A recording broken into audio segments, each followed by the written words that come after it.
Kamusta mga idol? PBA update muna tayo.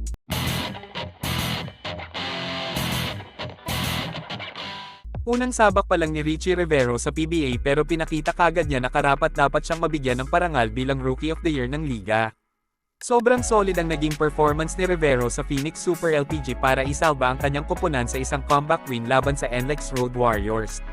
Nakapagtala si Rivero ng 15 puntos at 4 na rebounds.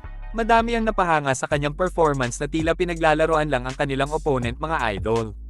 Si Rivero ay nakilala sa kanyang Eurostep move nung naglalaro pa siya sa UAAP. Naging maganda naman ang kinalabasan ng ginamit niya ang paborito niyang move na ito sa kanyang first game sa PBA. Dahil nga sa kanyang impressive game, hindi kataka-taka na maging kandidato siya sa Rookie of the Year award, bagamat masyado pang maaga bago magdikta dahil kakasimula pa nga lang ng PBA season. Malaki din ang potensyal ni Richie Rivero na maging susunod na ace player ng Phoenix at maging future superstar ng PBA kung magtutuloy-tuloy ang paglalaro niya sa liga. Hindi kasi maalis ang posibilidad na maging training ground lang ito ni Rivero para makatalon siya sa Japan B-League o di kaya sa KBL. Alam naman natin sa panahon ngayon na mas priority ng mga basketball player ang laki ng sahod kaysa sa popularidad sa PBA.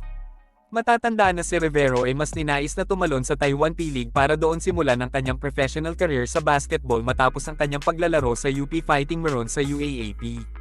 Nagkataon lang na na-injury lang si Richie Rivero kaya agad siyang nirelease ng kanyang koponan doon.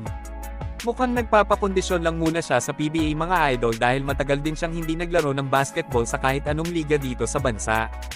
Pero alam naman natin ang kalakaran sa PBA na kapag nagustuhan ng mga powerhouse team ang isang magaling na player sa mga farm teams agad nila itong ginagapang para makuha sa pamamagitan ng lopsided trade.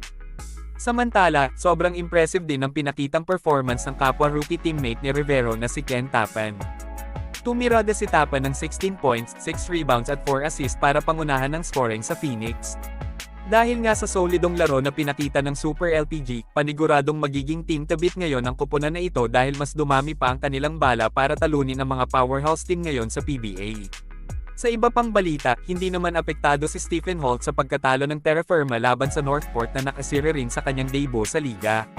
Sinabi ng number 1 overall pick ng 2023 rookie draft na asahan pa din ng mga basketball fans ang mataas na expectation sa kanya kahit na natalo ang kanyang koponan sa unang laro. Sinabi ni Holtz na isang talo lang naman daw yon at asahan pa din ng mga manunood ang first impression sa kanya bilang legit scorer. Si Holtz ay nakagawa lang ng 11 points pero hirap na siyang makakuha ng puntos sa laro. Nakatulong naman siya sa depensa nang makasungkit siya ng 6 rebounds, 5 assists at 4 steals. Madami na din mga top rookies ang nagpakitang gila sa liga kagaya ni Ken Marcasino ng Terra Firma at Keith Dato ng Rain or Shine. Isang game pa lang naman ang nilalaro ng mga baguhang player na ito sa PBA kaya asahan na mas titindi pa ang performance nila sa mga susunod na laro.